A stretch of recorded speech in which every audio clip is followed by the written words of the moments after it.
Ever get that feeling, like you stumble across something that seems like it's all about good intentions on the surface, promoting peace and all that, but then you start noticing these little things, and you're just left wondering if there's a whole other story going on behind the scenes. Oh, absolutely. Those situations where things just don't quite add up can be pretty intriguing. Well, that's exactly what we're diving into today, taking that closer look at the United States Institute of Peace, USIP. Yeah. Most people, I'd guess, see peace right there in the name and figure, okay, pretty straightforward, right? But what if it's not that simple? What if there's a whole lot more to uncover? That's what we're here to explore. You've gathered a really interesting set of sources for us to dig into. Yeah. We've got these articles, let's call them pasted text, and the Byrne Report, along with some findings from Political Research Associates' Right Web project. And to top it off, we're even going back in time a bit with USIP's own website, thanks to those handy internet archives. Yeah, those archives can be a treasure trove. Totally.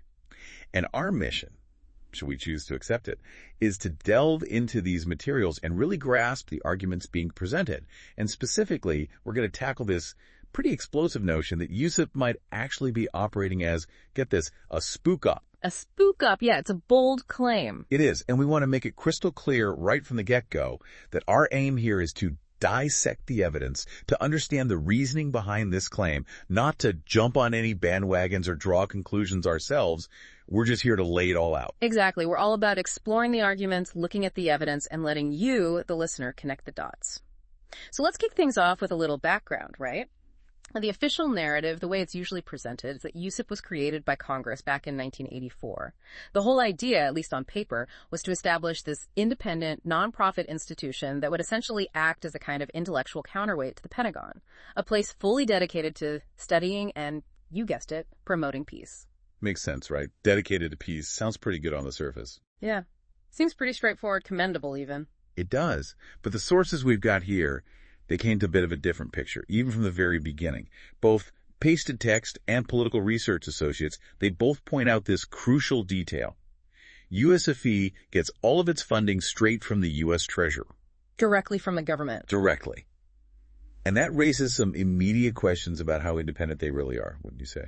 Yeah. I mean, if your entire budget is coming from the government, how much freedom do you really have to operate independently? That's the big question. It's like, can you really bite the hand that feeds you? Right. Right. And these sources, they also highlight how close USIP has always been with the executive branch, the U.S. military intelligence community, and they use this term right-wing power structures. That whole connection adds another layer to the mix. Yeah, it gets complicated. And it's not just about who's controlling the money, is it? We've got the Institute for Policy Studies. They have this Right Web project, and it's cited in Pasted Text and really explored in detail by Political Research Associates. They paint this picture of USIP's leadership as leaning pretty heavily to the right consistently. They describe the board of directors as being packed with people who have strong connections to conservative academia and government circles. And they suggest that there's a clear conservative bias in the research and publications coming out of USIP. It definitely makes you rethink that image of a neutral, completely objective peace organization. Yeah, it doesn't really fit that mold, does it? It gets even more interesting when you look into the nitty-gritty details of how USIP was actually created. Pasted Text and Political Research Associates, they both emphasize this point. USIP didn't come about through some standalone act, all focused on peace building. It was actually tacked onto the 1985 Defense Authorization Act as an appendix. You know what the Defense Authorization Act is, right? It's the big one, the legislation that sets the budget and policies for the U.S. military, pretty much their whole game plan. Exactly. So to create a peace institute, an institute that's supposed to be all about preventing war, and attach it to this military spending bill, it's a bit of an odd move. Our sources definitely point to that as something worth noticing. It definitely suggests they're closer to the defense world than you'd expect from an independent peace group. And then there's the whole question of who's actually been calling the shots at USC. Yeah, let's talk about that. The legislation lays out how the board of directors is supposed to be structured, and it's a pretty impressive list, loaded with potential for government influence right from the start. Oh, yeah. Yeah, we're talking about heavy hitters here, the Secretary of State, the Secretary of Defense, and the President of the National Defense University. Those positions are permanent voting members, no questions asked. Wow, that's a lot of government right there. And then on top of that, you've got 12 more members who are directly appointed by the President of the United States. So yeah, a whole lot of potential for the executive branch to have a big say in things. Right, a considerable level of control at the top. What do you think about that? Well, it's interesting because the archived version of USIP's website, it actually mentions this legal rule that no more than 8 voting members can come from the same political party. Oh, so they try to keep it balanced, bipartisan? Supposedly. But Right Web points out how the board has consistently leaned to the right over the years, which makes you wonder about how effective that balance really is in practice and if it truly represents different viewpoints on peace and conflict. It's a good point. And another thing that sticks out is that USIP isn't just off doing its own thing, operating in a vacuum. Both Pasted Text and Political Research Associates, they make it clear that the Institute is actually required to respond to requests that come from different U.S. government departments and agencies. They're tasked with researching past negotiations, and get this, they even use classified materials. That doesn't exactly sound like an independent think tank just offering its insights. It's more like an on-demand research team for the government, wouldn't you say? Yeah, it's a pretty big difference. And the legislation that created USIP, it actually gives them the power to get grants and contracts. And this includes, are you ready for this? Contracts for classified research. And they can do this work for some pretty big names. The State Department, the Defense Department, the Arms Control and Disarmament Agency, and here's the one that really matters, given what we're looking into, the intelligence community. Classified research for intelligence agencies, yeah, that definitely feeds into this whole spook op idea. Right. It blurs the lines between an independent peace group and basically being an extension of the government and intelligence operations. Okay, so we've seen how USIP was set up, where their money comes from, and these deep ties they have to the government. Let's get into those connections with the government, specifically with the intelligence community. It seems like it's not just implied, it's right there in black and white. It is. The legislation itself, Pasted Text and Political Research Associates, they both detail this. It has provisions that actually allow the president to officially request that federal officers or employees be assigned to work at USIP. And it gets even more specific. It says that the Secretary of State, the Secretary of Defense, the Director of the Arms Control and Disarmament Agency, and the Director of Central Intelligence, they can all assign their own people to USIP on a rotating basis. The details, they're worked out by the board, but the point is you could have people working at USIP who are also employed by and reporting back to these powerful government and intelligence agencies. So working at this supposed peace institute, but also taking orders from the CIA or the Department of Defense, that's a level of integration that's pretty hard to ignore. And the connections don't stop there. USIP, they have access to classified intelligence community materials. The law actually tells them to use U.S. government documents and classified materials as much as possible in their research and activities. It's not just for specific projects, it's baked into how they're supposed to operate. This close relationship with the intelligence world, it really reinforces that idea of them being more than just an independent peace group. This is where Dr. Sarah Diamond's perspective, it's highlighted in Pasted Text, and by Political Research Associates, it becomes super relevant to this whole spook up concept. She argues that USIP was basically set up to be a funding conduit and clearinghouse for research on problems inherent to U.S. strategies of low-intensity conflict. Now, low-intensity conflict, it usually refers to smaller-scale military actions, often using proxy forces or unconventional warfare, as opposed to those big, full-blown wars between countries. So the fact that USIP is focusing its research on supporting these types of U.S. strategies, it doesn't exactly scream independent peace promotion in the traditional sense, does it? It doesn't. And Diamond, she goes even further. She straight up says that USIP is an arm of the U.S. intelligence apparatus. Wow, that's a strong statement. It is. She says it intersects heavily with the intelligence establishment and calls it a stomping ground for professional war makers. It's pretty harsh, but it reflects this view that USIP's real purpose is totally different from what they say it is. Yeah, that's what fuels this whole idea of USIP being a spook up, an organization that talks about peace but's actually working for U.S. intelligence and military goals. So if their origins are this tangled up with the government and intelligence agencies, it makes sense to look into who's been running the show at USIP Pro over the years. What do our sources tell us about the people on the board of directors and the staff, particularly their ties to government and intelligence? Political Research Associates, they did a deep dive on the makeup of USIP's board, and there's a clear pattern. A lot of people with long-standing connections to Republican administrations and those conservative think tanks. Give us some examples. Who are we talking about here? Well, they point to John Norton Moore, who was actually president of USIP here at one point. His background, it's pretty interesting. former State Department counselor involved with groups like the American Security Council and the U.S. Global Strategy Council. Political Research Associates, they note that these organizations have ties to military intelligence and are known for pushing a pretty hawkish foreign policy. Then you've got William R. Kittner. He was a CIA officer, also served as U.S. ambassador to Thailand, and was connected to that U.S. Global Strategy Council. These aren't just academics interested in peace. They've worked in government, some even in intelligence. Yeah, it's a different breed. It is. And Everon Kirkpatrick, his connections are particularly interesting, don't you think? Oh, definitely. Political Research Associates, they lay out how Kirkpatrick held a bunch of positions in the Office of Strategic Services, the OSS. That was the precursor to the CIA, both during and after World War II. Right, the OSS. And he was involved in planning a domestic national psychological warfare program during the Cold War, which is pretty significant. Sarah Diamond's research, which PRA cites, even connects him to Operation Bloodstone. That was this super controversial alleged project where they supposedly recruited Nazi war criminals to work for U.S. intelligence after the war. Having someone with that kind of background in a leadership position at a peace institute, it definitely raises red flags, especially when you're considering this spook op theory. It does. And then you've got Robert F. Turner, another former USIP president.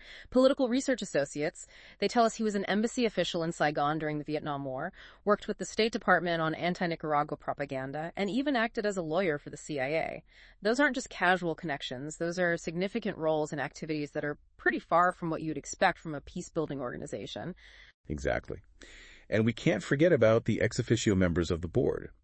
Political Research Associates emphasizes how consistently these positions have been filled by some of the most influential people in the U.S. government. We're talking secretaries of state like Frank C. Carlucci and George P. Shultz, secretaries of defense like Richard B. Cheney and Caspar W. Weinberger, directors of the Arms Control and Disarmament Agency like Kenneth L. Edelman, and presidents of the National Defense University. These are the people who shape and carry out U.S. foreign policy and military strategy. Having them permanently on the board of a peace institute, it's a strong sign that USP and the government are very close. It really looks like USIP's leadership has been full of people who are deeply embedded in the very systems that are often responsible for starting and continuing conflicts. It definitely supports the idea that their true purpose might be more about serving U.S. interests than genuinely promoting peace. That's the argument these sources are making. They also point to figures like Samuel W. Lewis, who was ambassador to Israel and worked on the National Security Council dealing with Latin American policy. He was also president of USIP. Another high-level government official. And John Richardson, who was in charge of USIA's Radio Free Europe, back when it had links to the CIA. He also had a leadership role at USIP. If you look at the current leadership, the archived USIP website says that Amjan Jane Sullivan is the chair and Nancy Zirkin is the vice chair. So the pattern continues, people with strong government and policy backgrounds. It's quite a different picture from that initial image of an independent peace group. For sure. Now, let's zoom in on a specific area where USIP's involvement has really drawn a lot of attention, and it fuels this spook-up narrative even more, Iraq. What do our sources tell us about USIP's role there, especially in relation to what the U.S. wanted to achieve in Iraq? The sources show that USIP was deeply involved in Iraq, especially after the 2003 invasion.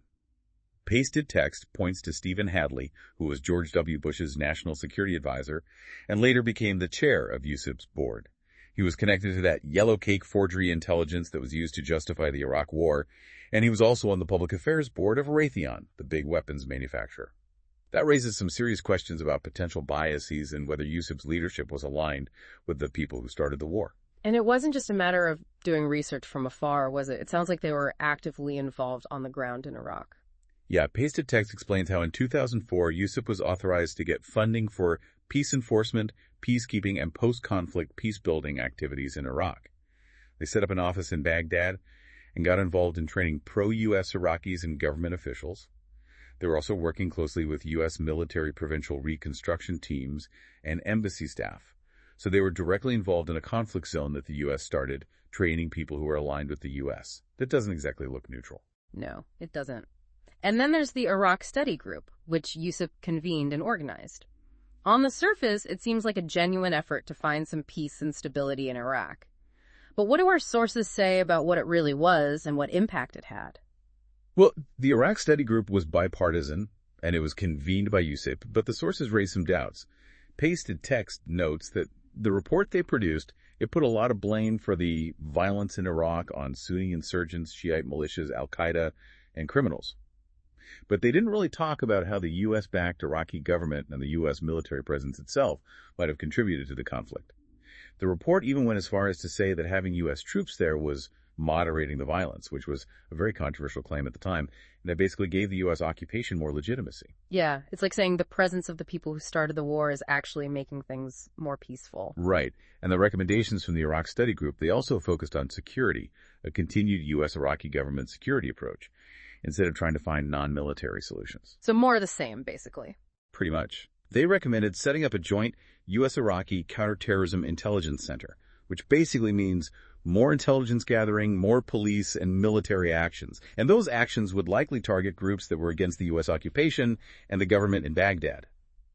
This focus on counterterrorism and intelligence, instead of trying to deal with the root causes of the conflict or finding political solutions that included everyone, it fits more with a strategy of counterinsurgency, trying to control the situation through force, than with a real focus on peace. Peter Burns' reporting, it adds another dimension to this whole thing.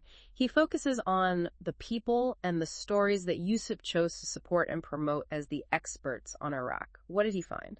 Byrne, in pasted text in the Byrne report, he draws attention to how USIP supported people like Rendar Rahim Frank, who started the Iraq Foundation on Sunni-Shia relations. Okay, so working on sectarian issues sounds relevant. It does, but Byrne points out that Frank was connected to the push for the Iraq War in the first place. And then, after the invasion, he became a representative for the Baghdad government that the U.S. installed and supported. So USIP is associated with someone who advocated for the war and then went on to work for the U.S.-backed regime. That doesn't exactly make them look neutral. Really? And it wasn't just Frank. Byrne's reporting suggests that this was a pattern, the kind of experts and perspectives that USIP chose to elevate and fund when it came to Iraq. Like they had a specific agenda they were trying to promote. That's the implication. Byrne highlights how many of USIP's Iraq specialists were former military officers and people who had worked in places like the National Security Council, the National Defense University, and the Office of the Secretary of Defense. Those are the institutions at the heart of U.S. military and foreign policy. In Byrne's reporting, it also details how much USIP lobbied for the Iraqi hydrocarbon law, which was all about privatizing Iraq's oil fields. So potentially benefiting big international oil companies. It's exactly. Getting involved in pushing a law that would serve major economic interests. It adds to the suspicion that USIP's agenda in Iraq wasn't just about peace. It was aligned with broader U.S. strategic and economic goals. It's all starting to paint a pretty clear picture, isn't it? Yeah. USIP seems to be deeply involved in shaping the narrative about Iraq, influencing the political and economic landscape after the invasion, all in a way that strongly supports U.S. foreign policy goals. It doesn't look like they were acting as a truly independent and unbiased peace broker. Let's move on to another part of USIP's activities that's really controversial and raises even more questions about their neutrality, their relationship with the Iraq Body Count Project. This one's a doozy, and for our exploration of this spook-op theory, it's pretty revealing. Pasted text explains how USIP became a major funder of John Sloboda and Hamid Dardigan, the guys behind the Iraq Body Count Project, or IBC. IBC tracked reported civilian deaths in Iraq using media reports and other public information. Okay, so on the surface, supporting a project that documents the human cost of war, especially civilian casualties, it seems like a perfectly reasonable thing for a peace organization to do.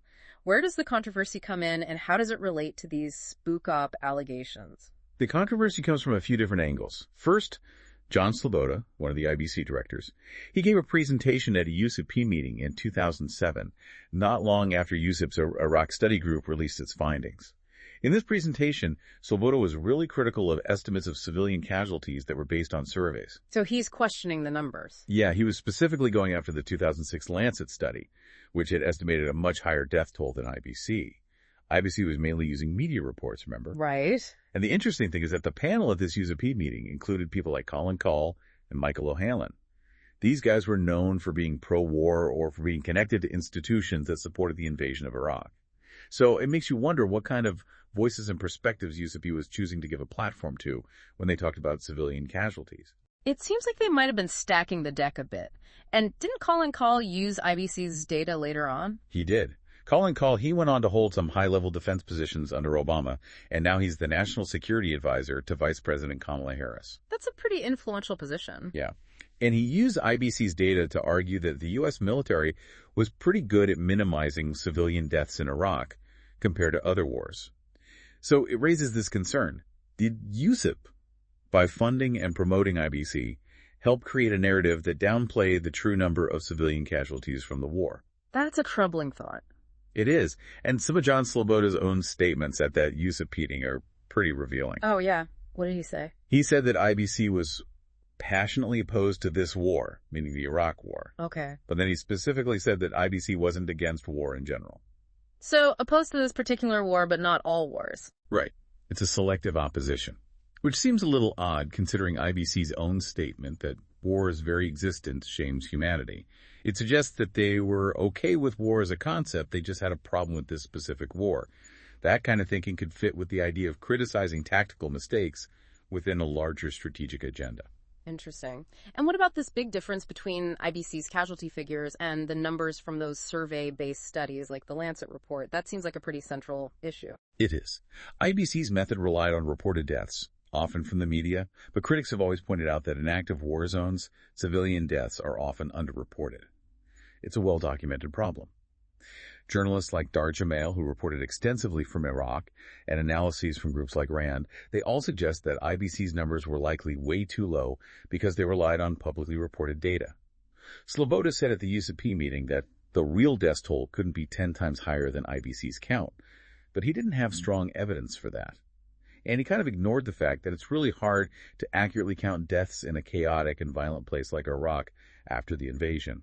This downplaying of the potential number of casualties, it could be seen as helping those who wanted to minimize the perceived human cost of the war. So potentially serving a political purpose. It's important to note that Sloboda actually asked for funding for IBC at that USIP event, and afterwards IBC did get financial support from USIP and from the foreign ministries of several European countries that had supported the war in Iraq. That's a key part of the story. After Sloboda asked for funding, USC gave money to IBC through organizations like ORG, the Oxford Research Group, and Every Casualty. And IBC also got funding from the governments of countries that were part of the coalition that invaded Iraq. That makes it harder to see IBC as truly independent and neutral, and it raises questions about whether the reporting might have been influenced. Yeah, being funded by governments that were involved in the war, it definitely adds to the whole spook op picture. So taking a step back and looking at everything we've covered, what are the main criticisms that people have made about USIP over the years, especially the ones that support the idea that it might be something other than a real peace institute? Political Research Associates, they've got a good summary of these criticisms. A key point is that almost from the beginning, people have seen USIP as basically a research arm of the U.S. government with a right-wing bias. So not really independent. Right. And that perception comes from their funding, their legal mandate to work closely with the government and intelligence agencies, and the consistent political leanings of their board members and staff. And then there's that 1988 USIP bylaw about classified research. That's another piece of evidence critics often cite. Tell me about that. The bylaw says that USIP can't directly sponsor classified research without the board's approval, but their grantees, the people and organizations they give money to, they often work on classified projects through joint funding arrangements with intelligence agencies. So it's like a loophole. USIP-affiliated people and research can be involved in sensitive government work, but it's not technically sponsored by USIP directly. Again, it blurs the lines. Sounds like they found a way to have their cake and eat it, too. Political Research Associate says this conservative tilt is all over USIP's activities. Yeah, PRA highlights how conservative they are in their grants, the fellows they choose, the working groups they set up, and the topics of their conferences. They point out that right-leaning think tanks and government agencies are often represented in these activities. They do acknowledge that USIP sometimes funds more progressive individuals or groups, but they emphasize that it's within this overall pattern of a conservative direction. It's like those few progressive voices are just there for show, to make them look more balanced than they really are. That's one way to look at it.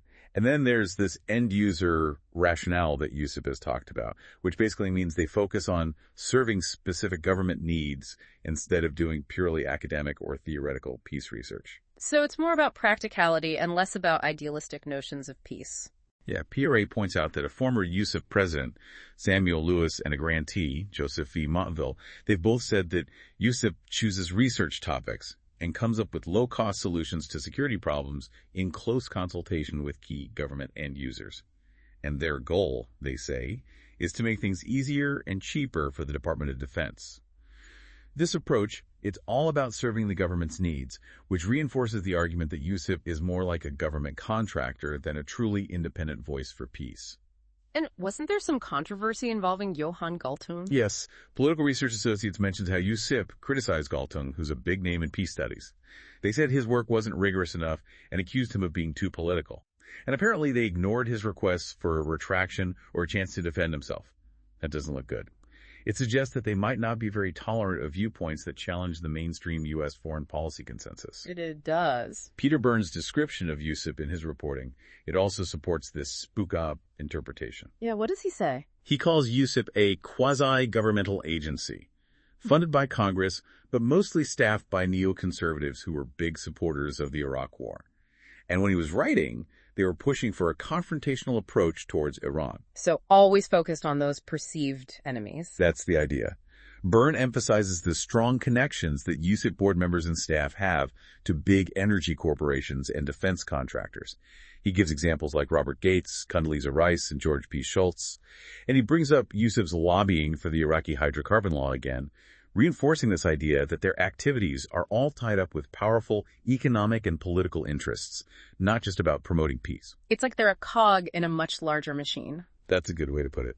So we've covered a lot of ground today. We've looked at USIP's origins, their funding, their deep connections to the government and intelligence, the political leanings of their leadership and staff, their involvement in Iraq, their support for the Iraq Body Count Project, and all the criticisms that have been made against them over the years. It's been a thorough examination. And based on everything we've discussed, based on the arguments and the evidence from these various sources, without saying we definitively agree with any particular conclusion, it's pretty clear why some people see the United States Institute of Peace as something more than just a think tank. They see it as something much closer to what they call a spook-op.